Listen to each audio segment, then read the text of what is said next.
पिछले कुछ दिनों से मैंने अखबार की सुर्खियों पर नजर डालना फिर से शुरू किया है।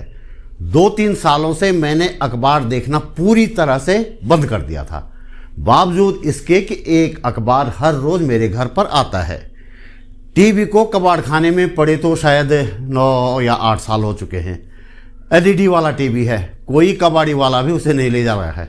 मेरे घर आने वाले अखबार में आज सुबह 2 खबरों पर खास तौर पर मेरी नज़र गई। एक थी चंडीगढ़ के मेयर चुनाव पर सीजेआई की टिप्पणी। यह खबर कल से ही मैं कई रूपों से सोशल मीडिया में देख रहा था। दूसरी खबर इस अखबार की मुख्य खबर है लीड, जो प्रधानमंत्री का लोकसभा में दिया गया भाषण है।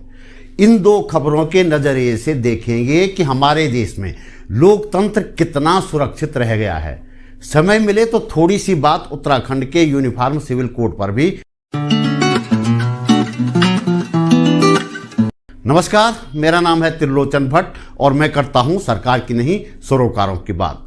दोस्तों, आज के दौर में पत्रकारिता से सरोकार गायब हो चुके हैं।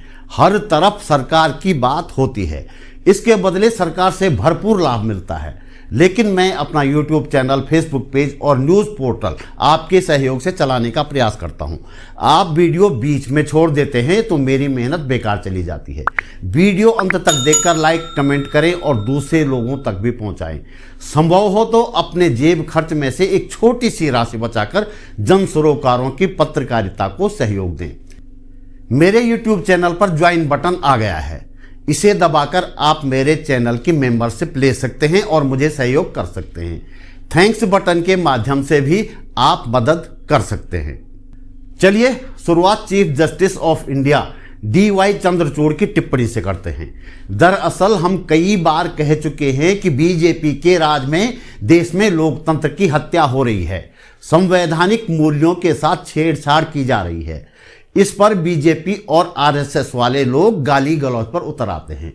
खुद को सनातनी कहने वाले ये लोग जब सनातन के सर्वमान्य धर्मगुरुओं यानी शंकराचार्यों को गाली दे सकते हैं तो मेरे जैसे लोग तो इनके सामने क्या ही बेचते हैं। बात CJI की टिप्पणी की, मामला तो आपको पता ही होगा, शॉर्ट में बता देता हूं। चंडीगढ़ में मेयर का चुनाव हो रहा है। कुल 36 वोट पड़ने हैं। 16 बीजेपी के हैं और 20 कांग्रेस आम आदमी पार्टी गठबंधन के। प्रिजाइडिंग ऑफिसर के बारे में बताते हैं कि वे कोई मसीह साहब हैं और बीजेपी के पदाधिकारी रह चुके हैं। एक वीडियो वायरल होता है जिसमें वे मतपत्रों के साथ कुछ छेड़छाड़ करते नजर आते हैं।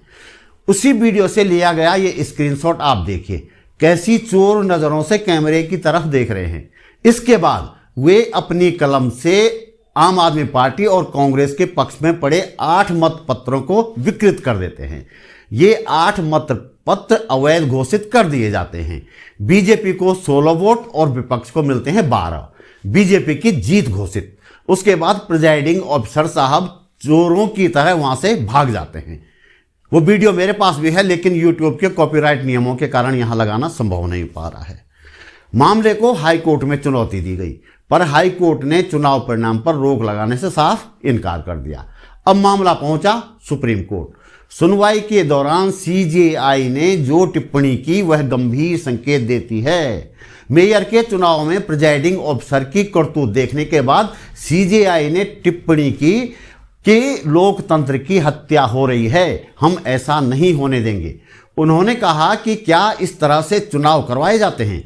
प्रिजाइडिंग ऑफिसर पर उन्होंने मुकदमा चलाने की बात कही और इसके साथ ही 7 फरवरी को होने वाली चंडीगढ़ नगर निगम की बैठक पर भी रोक लगाई।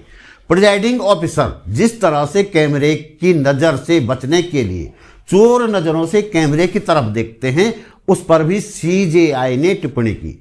उन्होंने सवाल किया कि वे इस तरह से कैमरे की तरफ क्यों देख रहे हैं और भगोड़ी की तरह क्यों भाग रहे हैं। ये टिप्पणी मेरे जैसे किसी ऐरे गहरे ने नहीं की है, किसी विपक्षी पार्टी के नेता ने भी नहीं की है, सुप्रीम कोर्ट के मुख्य न्यायाधीश ने की है। इसके बहुत बड़े मायने हैं। साफ है कि बीजेपी अपनी जीत के लिए कोई भी हथकंडा अपना सकती है, बेशक वह किसी शहर के मेयर का ही चुनाव क्यों न हो। हाल के दिनों में EVM पर बैन की बात हो रही है, लेकिन चंडीगढ़ की घटना बताती है कि मतपत्रों से चुनाव कराने में भी बीजेपी कई तरह की धांधली करेगी। इसके बावजूद इतना तो है कि मतपत्रों की धांधली आसानी से पकड़ में आ गई। तमाम जानकार लगातार ये बात कह रहे हैं कि यदि 2024 में बीजेपी लोकसभा चुनाव जीती तो संविधान को ही बदल देगी, उसके बाद कभी इस देश में चुनाव नहीं होंगे। ये आशंका जताई जा रही है। देश का जो राजा होगा वह पर्ची पर अगले राजा का नाम लिख देगा, जैसा कि फिलहाल आरएसएस में होता है। क्या आप इस तरह का भारत देखने के लिए तैयार हैं? सोचिएगा जरूर। दूसरी खबर पर चलते हैं। यह अखबार की लीड यानी मुख्य खबर है। खबर के अनुसार प्रधानमंत्री ने लोकसभा में कहा कि अगले चुनाव के बाद विपक्ष दर्शक दीर्घा में दिखेगा। ध्यान दीजिए, यह वक्तव्य सीजेआई के इस कथन की पुष्टि करता है कि लोकतंत्र खतरे में है। कोई भी लोकतंत्र समर्थक क्या बिना विपक्ष के लोकतंत्र की कल्पना कर सकता है? नहीं कर सकता। लेकिन हमारे प्रधानमंत्री ऐसी कल्पना कर रहे हैं। विपक्ष दर्शक दीर्घा में रहेगा का मतलब क्या है? मतलब यह है कि विपक्ष होगा ही नहीं। वाह रे, विश्व के सबसे बड़े लोकतांत्रिक देश के प्रधानमंत्री। वैसे जब विपक्ष नहीं रहेगा तो संसद भी क्यों रहेगी? राजा होगा, दरबारी होंगे, और जिसे दर्शक दीर्घा कहा जाता है, जिसका प्रधानमंत्री जिक्र कर रहे हैं, वहां प्रजा के लोग बैठेंगे जो अपनी फरियाद लेकर आए होंगे, और फिर राजा उसी तरह न्याय करेगा जैसे कि हम राजा रानियों की कथा कहानियों में पढ़ते रहे हैं। जल्दी से जल्दी उत्तराखंड के समान नागरिक संहिता कानून की बात करें।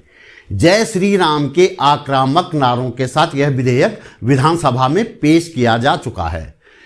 इस विधेयक का जो सार सामने आया है, उसके अनुसार इसकी खास बात यह है कि राज्य के अनुसूचित जनजाति के लोगों को इस कानून के दायरे से बाहर रखा गया है। दरअसल उनके कुछ रीति रिवाज अन्य लोगों से अलग हैं, लेकिन ऐसे रीति रिवाज तो मुस्लिम समुदाय के लोगों के भी अलग हैं। फिर मुस्लिमों को इससे बाहर क्यों नहीं रखा गया? सच्चाई तो यह है कि यह कानून बनाया ही इसलिए जा रहा है कि राज्य के लोगों में अल्पसंख्यकों के प्रति एक तरह की नकारात्मक भावना बनाई रखी जा सके और बदले में हिंदू समुदाय के वोट झटके जा सके। तो दोस्तों, इस वीडियो में इतना ही। आपने वीडियो अंत तक देखा, आभार। लाइक का बटन नहीं दबाया है तो दबा दीजिए। चैनल सब्सक्राइब करें, फेसबुक पेज फॉलो करें, कमेंट लिखकर वीडियो शेयर भी करें। संविधान और लोकतंत्र की रक्षा में अपना योगदान जरूर दें। जल्दी मिलते हैं एक और वीडियो के साथ। नमस्कार।